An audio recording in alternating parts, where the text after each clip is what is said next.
2024 general elections ਦਾ time ਹੈਗਾ। ਅੱਜ ਸਾਡੇ ਨਾਲ ਸਾਡੇ ਵਿੱਚ ਮੌਜੂਦ ਹੈਗੇ ਨਿਊਯਾਰਕ ਡਿਸਟ੍ਰਿਕਟ 3 ਦੇ ਕੈਂਡੀਡੇਟ ਕਾਂਗਰੈਸ਼ਨਲ ਡਿਸਟ੍ਰਿਕਟ 3 ਦੇ Tom Swazi. Tom, thank you so much for taking all the time to speak with us. Thank you so much for having me. Tom, thank you so much for always being a friend to the community. We are lucky to have you represent us. You are approachable. You always look into our issues and find solutions. I would ask you, what do you think are the main issues confronting the district this term? Well, the main issues that the people are concerned about are the border, the southern border. People are very concerned when they see those images on television of people streaming over the border. That's probably the number one issue people are concerned about. And that fits in with public safety as well. That's why I'm so happy I've been endorsed by the police union. The police unions don't always endorse Democrats, but the police unions endorsed me this year. That's a big deal. Second issue is affordability. People are concerned about inflation, they're concerned about the taxes, and the state and local tax deduction is a major issue for the people that live in my district on Long Island and in Queens. And we need to get the state and local tax deduction so you can deduct your property taxes, your sales, your school taxes, and your state income taxes from your income so you don't pay taxes at the federal level on the taxes you've already paid. Yeah. Tom, we know you have shown some leadership on that issue for the past few years. A lot of our community, a lot of our kids can't afford buying a house here anymore. They're moving to North Carolina, South Carolina, Florida. So do you have any specific plans? We know this, those deductions, the cap is ending in 2025. I don't know which way the presidential election is going to go, but do we have an advocate for us who's going to fight to remove those caps that we have? Well, I'm your advocate. I mean, yes. When I was in Congress earlier, I passed it 3 times in the House of Representatives, but they couldn't pass it in the Senate. So to pass a bill, you have to get it in the House, the Senate, and the president has to sign it. So I passed it 3 times in the House, despite tremendous opposition from the Republicans and opposition from the far left members of my party. I built a coalition of most of the Democrats and some Republicans to get it through the House 3 times. Chuck Schumer has said publicly, if you get this done again in the House, I will get it done in the Senate. So I believe we're going to be in a good position in 2025 to get the restoration of the state and local tax deduction. Tom, we are so happy that you are a candidate and a congressman who does not adhere to that hyper-partisanship, and you look for common sense solutions to problems. Would you tell our viewers, give them a message, why is it so important to look for compromise to run the government? Well, every problem we face in the country is complicated. Nothing is simple. If somebody says, why don't you just do this? Why don't you just do... They don't know what they're talking about. Everything is complicated. Every issue we face, both domestically and internationally. And anybody who's in business or even in a family, you realize you can't solve a complicated problem if everybody's yelling and screaming at each other. You'll never get to what the actual issue is. You need people of goodwill to sit down at the table and say, well, I think this. And the other guy says, well, I think that. Well, how about this? Well, how about that? And you work your way to try and find common ground to move forward. If everybody's yelling and screaming, you never, ever can solve a problem. It's only my way or the highway. Now, you could try and bully your way in, and you could sometimes pass things with just one party, sometimes. Much harder to do in today's world. But when that happens, that will usually get undone later on. So it's better to find compromise. So, for example, we passed the bipartisan infrastructure law. Trillions of dollars for roads and bridges and sewers and water and mass transit, and to build the infrastructure in our country that will put millions of people to work in good paying jobs and will actually make the quality of life for people better. Fixing our airports and our ports and making our country more productive. The Bipartisan CHIPS Act. Right now, most of the chips, 95% of the computer chips in the world are made in Taiwan. Everybody's very worried that Taiwan is going to get taken over by China. If that happens and China decides they want to cut off the chip manufacturing to the U.S. because they're our adversary, we'll be at a tremendous disadvantage. So we got a bipartisan compromise to invest in chip manufacturing here in the United States of America. Well, it's cheaper probably to make them in Taiwan. It's cheaper to make them other places. But we have, as a national security matter and as a economic matter, have to figure out how to do it here in the United States of America. We work together, Democrats and Republicans, to come up with a compromise to do that. Now, that was under the prior Congress, when Biden was the president and the Democrats had the House and the Senate. But we got bipartisan compromise. This Congress, we've seen very little get done. Why? This past 2 years. Why? Because everything has been my way or the highway. Everybody's just trying to ram through just what they want, no compromise. The one thing we did compromise on was when Democrats and Republicans worked together to address the problem of Ukraine, Israel, and Taiwan. So that was one example where I said, Speaker Johnson, who's a Republican, Marjorie Taylor Greene, do you know the name Marjorie Taylor Greene? Yeah. Very extreme, right-wing, crazy person. Said, if you put the bill on the floor to fund Ukraine, Israel, and Taiwan, I will kick you out as Speaker the way we kicked Kevin McCarthy out. Now, he's a Republican, the Speaker. I was the first Democrat to say, if you put that bill on the floor, number one, I guarantee you it will pass overwhelmingly bipartisan. But number two, if they try to kick you out, if Marjorie Taylor Greene and the other members of the Freedom Caucus try to kick you out, Mike Johnson, even though I'm a Democrat and you're a Republican, I'll vote to keep you as the Speaker. So he put it on the floor. It passed overwhelmingly bipartisan. She moved to take him out as Speaker. And I and most other Democrats voted to keep him as the Speaker. Now, we don't agree with him, but I thought we have to figure out how can we stop having the crazy extremists on the far right and the far left from having power. And this was a way to do that. That's why we are so thankful for your leadership. Tom, you talked of safety. Climate change, that's become a safety issue now. Lots of constituents of District 3 have families, friends, properties in Florida. How do you plan to address that? Well, this is a major problem. We've had a big problem because we've been talking about this since the end of the 1980s. Climate change as being a problem. And for decades, the oil industry, with the help of the Republicans, have said, this is not true. It's a hoax. It's not true. Now, is it true that we need to figure out how to transition in a way that doesn't make our fuel prices or our utility costs go through the roof? Yes. But we have to move towards green energy, solar, wind, nuclear even, hydro, other types of renewable energy, because we're destroying the planet. The number of storms that we've had, so there's different things that happen. There are droughts, there are forest fires, there are floods, and there are severe storms. Here where we live, severe storms is the big concern. As a matter of fact, if you look at the statistics, there were about 20 big storms in the Northeast this year, whereas usually it would be 3 or 4 a year. Now it's 20.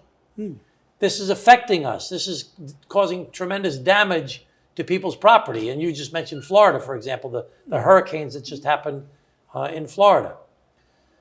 So we have to do things in the short term and the long term. In the short term, we have to respond to the emergencies, and we have to start building infrastructure that can withstand the storms and the flooding. It's not going to happen overnight, but we have to start investing in things like stormwater and doing wetland restoration and bulkheading and doing things to address flooding. In the long term, we need to address climate change. Now, the bipartisan infrastructure law is a lot of infrastructure money to address resiliency, but then it was mainly Democrats, no Republicans. There was another thing called the IRA Act that was the largest investment to move to green economy in the history of not just the United States, in the history of the world. That money is to encourage investment in solar, wind, hydro, hydrogen, and nuclear energy, renewable energy.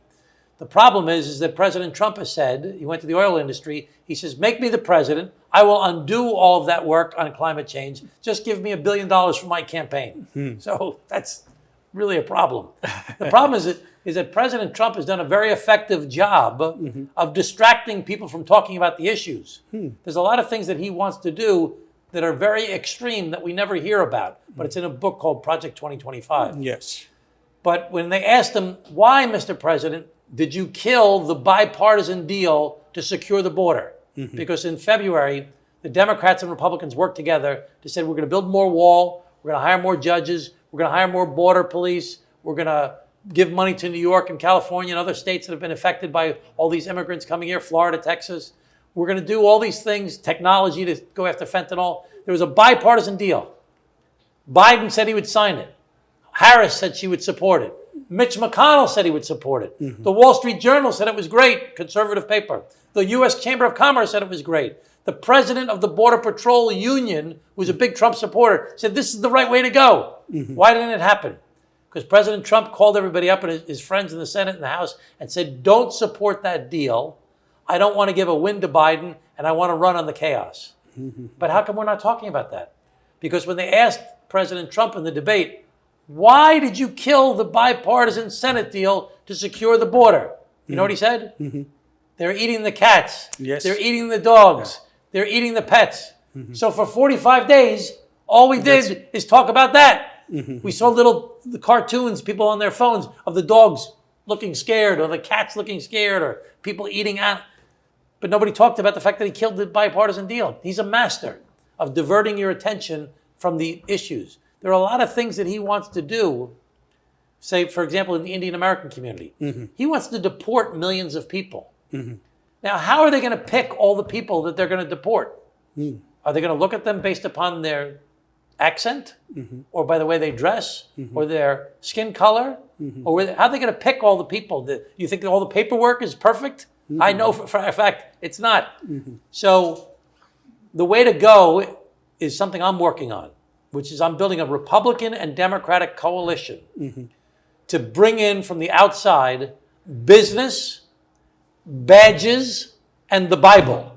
To bring religious people who care about people, law enforcement who cares about safety, and business people who care about business to say, we need your support for a bipartisan compromise to, one, secure the border, two, fix the broken asylum system, because all these people coming over the border are seeking asylum and they're not doing it for the right reasons. The problem is because there's so many people and the system is so outdated that it takes 6 or 7 years to adjudicate the case. In the meanwhile, the people are here. 85% of the cases get denied. 85% get denied. But it takes 6, 7, 8 years to adjudicate the cases. So we need to secure the border, fix the asylum system, and we need to fix the legal immigration system that hasn't been updated for 30 years so that we can address the dreamers, so we can address the TPS recipients, so we can bring more people to reunify with their families, so we can bring more skilled workers in for work visas. So, but again, it's complicated. And you can't solve a complicated problem when everybody's yelling and screaming at each other. So are you proposing we do all these three things together? Yes. And I have a Republican from Texas, from a border state, who's a conservative guy, who's a former Navy SEAL, who's working together with me to build this national coalition of Democrats and Republicans. In addition, previously I worked with another Republican who's a Republican from Pennsylvania. He's more moderate. He's a lawyer and CPA like I am. He's a former FBI agent who used to prosecute public corruption. He and I wrote a letter together to President Biden and said, Mr. President, use your executive authority to secure the border so people cannot apply for asylum in between the ports of entry. Because those people streaming over the border now are applying for asylum, which they're legally allowed to do under the current system, in between the ports of entry. We're saying, you can't apply in between the ports of entry. You have to go through a port of entry. The president actually put in place an executive order. The numbers are half what they were back in the spring. But it's not going to last because executive orders don't last. You have to pass legislation by the Congress. So I don't know if I'm being too... There's only one more issue I would like to hear from you. You know, people are in the constituency are concerned. You mentioned Project 25 with the recent judgments that we have had out of Supreme Court overturning Roe v. Wade and attacking, you know, individual rights, the rights to privacy. Is there something you plan to do in case we have an administration which wants to nationalize, let's say, laws against abortion? Well, we'll have to see what happens with the election. I mean, right now, the focus has got to be on securing the border, fixing SALT, bringing money back to the district, and healing the bipartisan divide. And that's why I'm endorsed by Newsday, I'm endorsed by the police unions, and as far as all the really extreme things that President Trump is proposing in Project 2025, or undoing the laws related to climate, or prosecuting people that he disagrees with, or using the military to try and enforce some laws, or taking away women's reproductive rights, or giving people more guns, or all of the really absurd things that are being proposed. The only way we're going to stop that is by winning. So it's going to matter what happens at the presidential race, but it's also going to matter what happens in the House of Representatives, and it's also going to matter what happens in the Senate. So right now, I'm asking my friends in the Indian American community to please vote for Tom Swazi. They know me, they know my record, they know that I'm a reasonable person, they know that I'll fight for them the way that they've always fought for me, and no matter what happens in the presidential race or in any other races, I will always be there to fight for my Indian American friends and to fight for reasonable solutions to problems to try and help the people. The community knows that very well, and they are very thankful to have you in the Congress. I wish you all the very you so best much. for your campaign. Thank you so much for taking the time. Dhanyavad. Thank you.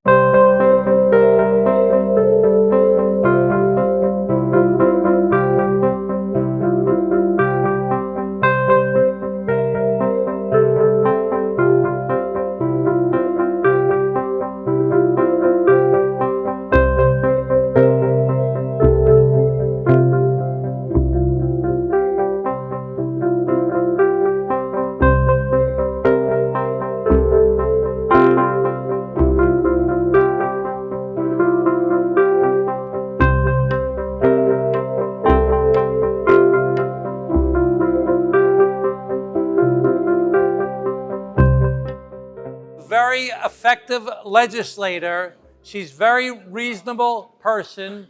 She's very responsive, and she will always look out for the Indian American community. And I've known her since she first got involved in politics. So please give a big round of applause to Assemblywoman Gina Saletti. I'm going to call her first. I'll call her first. Now, who knows Gina already? Does anybody here know Gina already? Oh, look at all the hands. Okay. And where do you live, Gina? So I live in Manhasset. And she just had a baby recently. How old is your baby? 7 months old. 7-month-old baby. And she's working very, very hard, and she's got a tough race. So I hope that everybody who lives in her district, which goes from New Hyde Park up to Great Neck, over to Port Washington and Manhasset, down to all the Roslins, and then over to... That's it. That's it. Anyways, it is such an honor to be here. It's such an honor to be on the same ticket with Tom Swazi. It's kind of like full circle, right? I started my career with him, and now here I am as an elected official. And the beautiful thing about the district that I represent are all the beautiful people in it. I have so many different diverse communities, and it is my honor to represent you because you contribute so much to the richness of my district. And I'm just so honored to have this job for the last 4 years, and I hope I get to have it for many years to come. And I know I will with the support of people like you in this room. So the Indian American community is very concerned. They're very concerned about public safety. Oh, yeah. They're concerned about education. Sure. And they're concerned about the high taxes on Long Island. So great. So Gary, I met Gary. What is it, Tuesday night, Wednesday night? What is today? Tuesday night. So everybody's got to go to work. So I'm going to be very brief. I want to first start by thanking Gary, who always supports me and always helps me. He's such a good man. He's such a talented person. He's done such a good job building his businesses, and we're the beneficiaries of it. You always create a wonderful product, and I'm very grateful to you for helping me in so many different ways. Thank you, Gary. And I want to thank everybody here who gave a contribution tonight. I really need the help. These races are very, very expensive. When I first did my poll, and I said, without any names, I said, are you voting for the Democrat or the Republican for Congress? And they said they were voting for the Republican, 49 to 44. We asked, are you voting for Biden or for Harris? Now, Biden had won this district by 11 points. Harris is losing my district. Now, when I asked them, are you voting for Tom Swazi or my opponent, I came out ahead by 5 points. But That can change based upon what happens with the national election.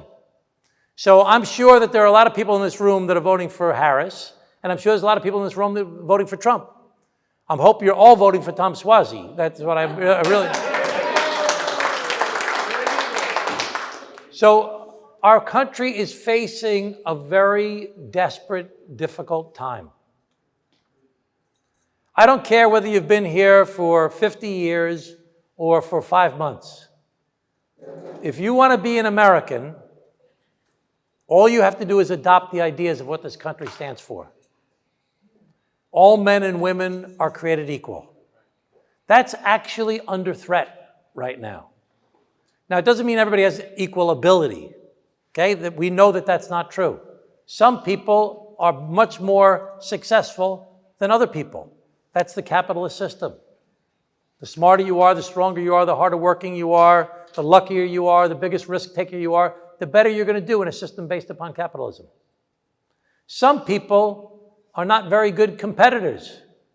Some people are not that smart. Some people are not as healthy. Some people are not as strong. Some people are not as big as risk takers. Some people are not as lucky. So in a system based upon competition, capitalism, some people are going to do great, and other people are going to do very poorly. So babies are not good competitors. Senior citizens that are frail or elderly and have nobody to support them and have no pension or no money saved are not good competitors. If you get hit by a car and you get paralyzed, you're not a good competitor. If you have a mental health problem or a drug and alcohol problem or you were beaten up when you were a little baby, sometimes you're not going to be a good competitor. Some people in a system based upon competition are going to do great, and some people are going to do very poorly. That's the capitalist system, though. It's the best system in the world. In the history of the world, it's the best system. It's lifted more people out of poverty. It's created more innovation. It's made the world a better place. But there's another system called democracy that says that all men and women are created equal. So just because you're a bad competitor, we don't want you to be relegated to a life of misery. Little babies that have parents that don't take care of them, we don't want to see them starve. Senior citizens who are frail and elderly and by themselves, we don't want them living out in the cold. You know what the number one cause of homelessness is today? Turning 80 years old. We've got a big storm coming in our country. 30,000 people are turning 65 every day right now. In 8 years, 8,000 people will turn 85 every day. We've got a big problem coming that we're not prepared for. It's something, I have legislation on it, actually. So in our system with democracy, capitalism and democracy, there are two systems, the two best systems. We say we got to put some protections in place. We're going to make sure little babies get food at school if they can't afford it. Senior citizens, we're going to give them Social Security. We're going to put a smokestack on top of the smokestack to stop you from polluting everybody in the neighborhood. Even though you make more money if you pollute, we don't want you to kill everybody with cancer. We're going to put rules in place so you don't cut your fingers off at work. We're going to put different protections in place so we try and take care of people that are not good competitors. But there's a problem because in our society today, it's very hard to find a balance between these two ideas because the only way it's going to work is if we find a balance as to enough free enterprise capitalism to keep the economic engine going and enough protections in place to make sure we don't have a bunch of people with miserable lives. If we go all capitalism, we end up with very rich and very poor and really not that many in between. If we do too many rules and protections in place, we kill the economic engine that makes our system so great. So you have to find a balance. But you can't find a balance in a society where everybody's yelling and screaming at each other. You can't find solutions as to how to move forward unless people say, well, I think this. Well, I think that. Well, I think we need more capitalism. Well, I think we need more rules and democracy and protections. Where do you find the balance? If you're yelling and screaming at each other, there's no balance. That's what's the problem in our country right now. Every problem we face, the border, the cost of living, the immigration, climate change, guns, healthcare, prescription drugs, whatever the issue is that we're facing in our country right now, they're all complicated. Nothing is easy. Anybody who says, why don't you just, doesn't know what they're talking about. Nothing is simple. To solve these complicated problems, we need smart people like the people in this room to be involved in the process and to demand that their public officials fight for the people, not for the party, for the Republican or Democratic Party, but they fight for the people. And you have to demand that they don't just yell and scream at each other, but that they work to actually solve the problems that people face. That will not happen in a democracy unless the people are involved. So I've told you before, in America, 60% of Americans do not graduate from college. In 2016, when they did the census, they said there's 105 million full-time jobs in America. Of the 105 million full-time jobs in America, 89 million of the 105 million, 89 million make less than $75,000 a year. You're some of the best and the brightest people in our country. The most successful people. You say, oh, I'm not as big as Nandi is. I'm not as big as that guy is or that guy is. You're the best and the brightest. Educated, successful people. America won't work without you being involved in the process. And it's not just up to the people who came here in the 1700s or the 1800s or the early 1900s. It's up to all of the people, all of the Americans that you are, to make this country work. But it requires us to demand that people stop the yelling and screaming. You know, I got to say this one thing about Trump, because it kills me. And it's the last thing I'll say, and then I'll let everybody go home. Trump is a master of diversion, taking your eye off the prize. So, and I know some of you are voting for Trump. Many of you, I'm sure, are voting for Trump, okay? But this is very important. For the past several years, Trump and the Republicans have been saying, the border, the border, the border, we got to stop the problems at the border. They're coming over, the criminals, the terrorists, they're bringing the drugs in. It's terrible. And you know what? They're right. It's a big problem. I agree 100%. It's a major problem. But in February of this year, the Democrats and the Republicans and an independent in the Senate, the United States Senate, got together and negotiated a bipartisan bill to secure the border. More judges, more Border Patrol officers, more wall, more technology, more money for the states and the cities to deal with the immigration problem, more everything that you would have heard the Republicans say we need. And a conservative Republican in the Senate, a liberal Democrat in the Senate, and an independent in the Senate negotiated this deal with the president. The president put his team on it. They all worked together. They negotiated a deal. They came up with the deal. The president said, I will sign it. You put it on my desk, I will sign it. Kamala Harris said, I'll support it. Mitch McConnell, the Republican head of the Senate, he doesn't support anything. He says, I'll support it. He doesn't support anything. He said, I'll support it. The Wall Street Journal, a conservative newspaper, came out and said, this is the best deal we've had to address the problem of the border in 30 years. The U.S. Chamber of Commerce said, this is good for American business. This is good for the future of the country. We will support this deal. The president of the Border Patrol Union, who is a big Trump supporter, said, I support this deal. Why didn't it happen? Because President Trump called up his friends in the Senate, called up his friends in the House, and said, don't support that deal. I don't want to give Biden a victory, and I want to run in the chaos. Ugh! As Mitt Romney said, this is awful. This is the most cynical, terrible type of politics you can imagine, that you just want to run on the issue instead of actually solving the problem. So, okay, so let's hold him accountable for that. Let's make that a big issue in the campaign. So during the debate 60 days ago between Kamala Harris and Donald Trump, the moderator said, Mr. President, why did you kill the Senate bipartisan bill? And do you know what his answer was? They're eating the cats. They're eating the dogs. They're eating the pets. And for 60 days, that's all we talked about.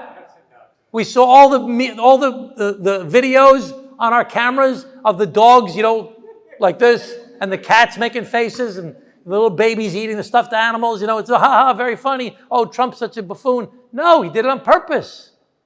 Because that's all we talked about, and we didn't talk about why he killed the deal. And he did it about the Haitians. Why did he do it about the Haitians? Because he didn't want to do it about the Latinos anymore, because the Latinos are a very big population.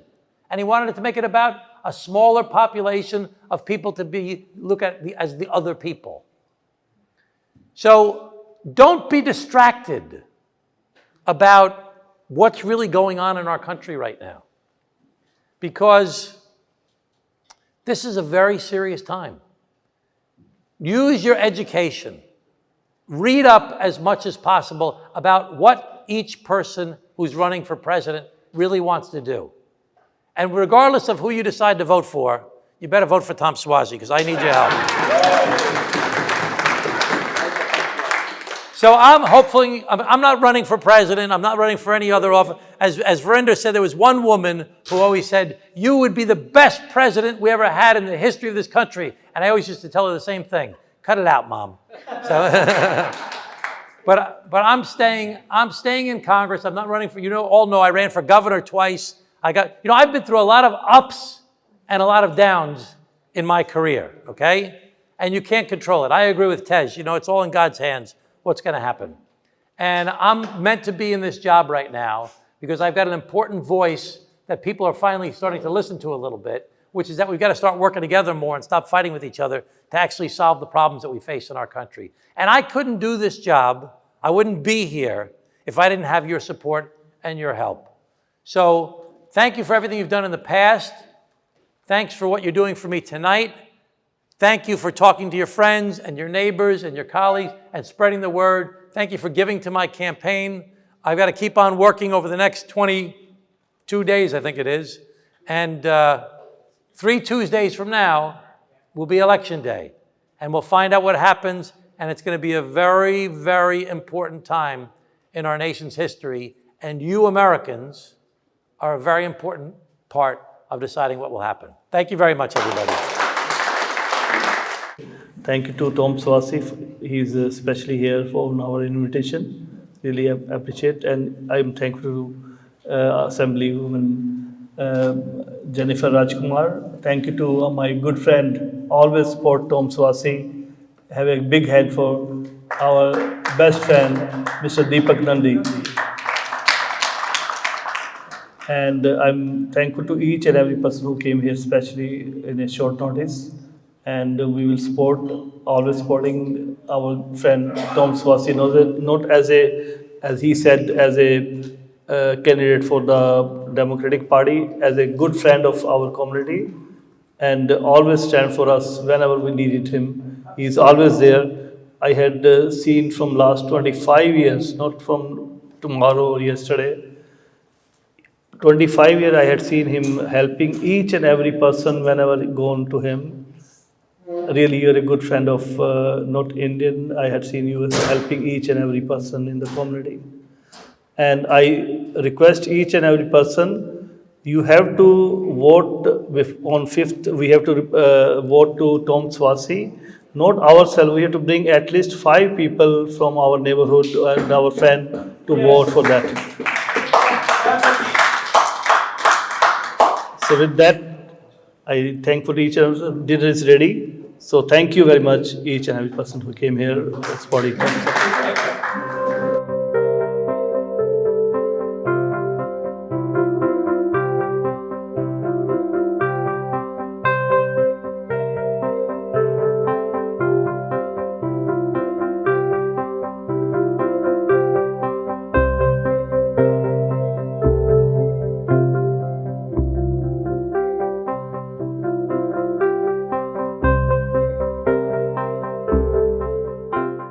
I am State Assemblywoman Jennifer Rajkumar. I'm here supporting my good friend, Tom Swazi for United States Congress. I'm here with the entire Indian American community. We support Tom Swazi because he truly gets things done. He is a leader who brings people together across party, across ethnicity. He is the uniter that we need. So let's all come together this November and vote Tom Swazi for the United States Congress. My name is Tejkaran Kaur, and I work in the Washington, D.C. office of Congressman Tom Swazi. I would like to urge the Sikh community to get out, come together, and help elect Congressman Swazi. Congressman Swazi always stands for us. When I met him when I was young the first time, he was one of the first people during September 11th who came out and stood with Turban Sikhs when we were getting beat up on the streets. And even today, when we had attacks on our elderly in Richmond Hill, Congressman Swazi stood up. And the most important thing, when we look at our religion and we look at Gurbani, and we look at the qualities that a leader should have, working with Congressman Swazi, I have seen him up close, and every day I see him embody those qualities, the qualities of fearlessness, of seva, of being a mard ka chela, a servant of the people, the qualities of caring for everyone in the district, and the qualities of serving all without distinction. So today we got to make sure that Swazi getting elected, Swazi's progress is the progress of our whole Qawm. So I urge you, get out and vote for Congressman Swazi. मैं American Punjabi society वालों president होने के नाते पहले तो जस पंजाबी का धन्यवाद ही करदा जो हमेशा सानू वध चढ़ के हिस्सा देंदे है तो क्योंकि की है कि मीडिया एक ऐसी जगह हैगी जिहड़ी कि पावर हैगी जिहड़ी कि सारे ਲੱਖੋਂ लोगों तक पहुँचाती है ਅਸੀਂ ਤਾਂ ਇੱਥੇ ਇਕੱਠ ਕਰਦੇ ਹਾਂ 100 200 400 ਬੰਦਾ ਇਕੱਠਾ ਹੁੰਦਾ ਹੈ ਲੇਕਿਨ ਜਿਹੜਾ ਮੀਡੀਆ ਹੈ ਉਹ ਲੱਖੋਂ ਲੋਕਾਂ ਤੱਕ ਸਾਡੀ ਆਵਾਜ਼ ਪਹੁੰਚਾਉਂਦਾ ਹੈ ਸਾਡਾ ਅੱਜ ਦਾ ਇਕੱਠ ਸੀਗਾ ਜਿਹੜਾ ਇਹ ਟੌਮ ਸਵਾਸੀ ਦੀ ਫੇਵਰ ਸੀਗਾ ਟੌਮ ਸਵਾਸੀ ਇੱਕ ਇਹੋ ਜਿਹੀ ਸ਼ਖਸੀਅਤ ਹੈ ਜਿਹੜੇ ਕਿ ਹਮੇਸ਼ਾ ਸਾਡੀ ਪੰਜਾਬੀ ਕਮਿਊਨਿਟੀ ਇੰਡੀਅਨ ਕਮਿਊਨਿਟੀ ਲਈ ਹਮੇਸ਼ਾ ਵੱਧ ਚੜ੍ਹ ਕੇ ਅੱਗੇ ਆਏ ਹੈ ਤੇ ਪਿਛਲੇ 25 ਸਾਲਾਂ ਤੋਂ ਅਸੀਂ ਦੇਖ ਰਹੇ ਹਾਂ ਉਹ ਸਾਡੀ ਹਰ ਜਗ੍ਹਾ ਤੇ ਸਾਡੀ ਜਦੋਂ ਵੀ ਜ਼ਰੂਰਤ ਹੋਈ ਹੈ ਸਾਡੀ ਹੈਲਪ ਕਰਦੇ ਆ ਉਹਦੇ ਲਈ ਅੱਜ ਇਕੱਠੇ ਹੋਏ ਸੀਗੇ ਤੇ ਮੈਂ ਜਸ ਪੰਜਾਬੀ ਦਾ ਬਹੁਤ ਬਹੁਤ ਤਹਿ ਦਿਲ ਤੋਂ ਧੰਨਵਾਦ ਕਰਦਾ thank you Jas Punjabi for covering all our events whenever we need them ਅਸੀਂ ਤੇ ਆਪਣੇ ਵੱਲੋਂ ਪ੍ਰੋਗਰਾਮ ਕਰਦੇ ਹਾਂ ਪਰ they are always there to support us to cover all the programs. Thank you so much. ਅੱਜ ਅਸੀਂ ਟੌਮ ਸਵਾਜ਼ੀ ਜੀ ਨੂੰ he is contesting 4th time for the Congress being a congressman. So let's all support him. ਸਾਡੀ ਪੂਰੀ community ਉਹਨਾਂ ਨੂੰ support ਕਰੀਏ because he is a man of his words always ਜਦੋਂ ਵੀ ਲੋੜ ਹੁੰਦੀ ਹੈ he is always there to support us ਉਹਦਾ ਆਫਿਸ ਹਮੇਸ਼ਾ ਰੈਡੀ ਹੈ ਕੋਈ ਲੈਟਰ ਲਿਖਵਾਉਣੇ ਹੋਣ ਕੋਈ ਸਪੋਰਟ ਦੇ ਵਿੱਚ ਕੋਈ ਡਾਕੂਮੈਂਟ ਤਿਆਰ ਕਰਾਉਣੇ ਹੋਣ ਦੇ are always there to help us and thank you again JUS Punjabi ਤੁਸੀਂ ਹਰ ਟਾਈਮ ਸਾਡੇ ਨਾਲ ਹੋ and we wish you the same good luck thanks to the owner of JUS Punjabi also thank you Deepak ji we love you all sir JUS TV ਦੇ ਸਾਰੇ viewers ਨੂੰ ਸਤਿ ਸ਼੍ਰੀ ਅਕਾਲ my name is Eric Kumar ਤੇ ਅੱਜ ਅਸੀਂ ਇੱਥੇ ਆਏ ਹੈਗੇ ਆ ਕਾਂਗਰਸਮੈਨ ਟਾਮ ਸਵਾਜ਼ੀ ਦੇ ਸਪੋਰਟ ਵਾਸਤੇ ਐਂਡ ਮੈਂ ਸਾਰਿਆਂ ਨੂੰ ਅਰਜ ਕਰਾਂਗਾ ਸਾਡੇ ਕਮਿਊਨਿਟੀ ਨੂੰ ਕਿ November 5th is a very important date and please vote for the presidential for your president who you would like to but for the New York district please vote for Tom Swazi who's running for the northern New York, Nassau County and Queens. Please vote for Tom Swazi. Thank you. Sat Shri Akal. Good evening. My name is Dr. Deepak Nandi. I live in Old Westbury, Nassau County. I have been a long-time friend of Tom Swazi for the last 30 years. I've seen him functioning first as the Glen Cove mayor when he helped to build the Gurdwara in Glen Cove, then as the Nassau County executive for good 8 years where he fought extensively for Nassau County people, got the budget fixed. Then as a congressman when he made sure that he was the vice president of the Problem Solvers Caucus, and now he is fighting again extensively, having won the election on February 13, 2024, fighting to make sure there is a bipartisan agreement, making sure that the SALT deductions happen, making sure that we have some solution for the immigration. So what we have is a very nice gentleman, Honorable Congressman Tom Swazi, who is constantly thinking about the South Asian community and trying to find solutions and trying to be innovative be innovative enough to come up with unique solutions and unique remedies. I will request each and every one of you to please kindly consider voting for him. Thank you very much. Hello, my name is Gina Salidi. I am the New York State Assembly person representing the 16th Assembly District. That area includes Great Neck, Port Washington, Manhasset, North New Hyde Park, a majority of the Herrick School District, and a little bit of Roslyn. It is my honor to have represented this beautiful, diverse district for the last 4 years. I am running for my third term to represent all of you. I am a brand new mom. My son is 7 months old, and I joke that I may be getting a little bit less sleep these days, but I feel like I have even more energy for the important work that needs to be done in this district. Since I've been in office, there's so many things that we've worked on together, but I know that yes, I do have a diverse district, but there's so many things that we all could agree on. Great schools. We have some of the best school districts in all of New York, right here in the 16th Assembly District. And my job is to make sure that these schools are fully funded and that they have the resources that they need for each and every student to have an excellent and good quality education. And also public safety is important, that yes, we have safe schools, but also that we feel safe in the neighborhoods. I have the endorsement of all of Nassau's police unions and the Police Conference of New York, which represents 50,000 police professionals all across the state, including many of our local police districts. They trust me. They trust me because I fight for them, that I fight for safer communities, and that I do the important work in Albany to make sure that you're well represented and that they're well represented. And then bringing home money for the district. The more money that I can bring back in terms of school aid, infrastructure dollars, is less money that schools and our local governments take out in property taxes. And we all want that, right? But there's important work ahead, especially when it comes dealing with the climate crisis and climate change. In the years to come, we need to be fighting in Albany for those infrastructure dollars. And that's exactly what I'll be doing, to make sure that our infrastructure can take the amount of water that's coming down each and every storm. In Herrick's, sewage sometimes comes up in people's home just because our infrastructure can't handle the amount of water. Listen, we're America's oldest suburb. We have America's oldest suburb problems with aging infrastructure. So my job and my responsibility is to bring home that money so we can get these important projects done. To make sure that, we're ready for future storms. And then, in addition to dealing with these infrastructure dollars, just making sure that you're represented in Albany and that your community is represented in Albany. Again, I have so many beautiful voices from this community, and I am in Albany fighting for you to make sure your voice is heard and to make sure that the needs of this district are heard. And I'm in the room where the decisions are being made, and know that I will always be fighting for you. If you'd like to learn more about me, on the political side, you can visit GinaForAssembly.com.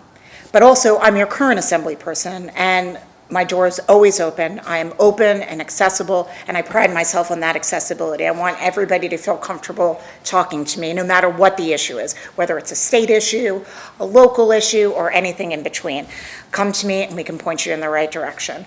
And so you can find me online. You can call my office, 516-482-6966. Again, that's the government office for any issues that you may have. But right now we're in political season. We're gearing up for the elections that are happening on November 5th.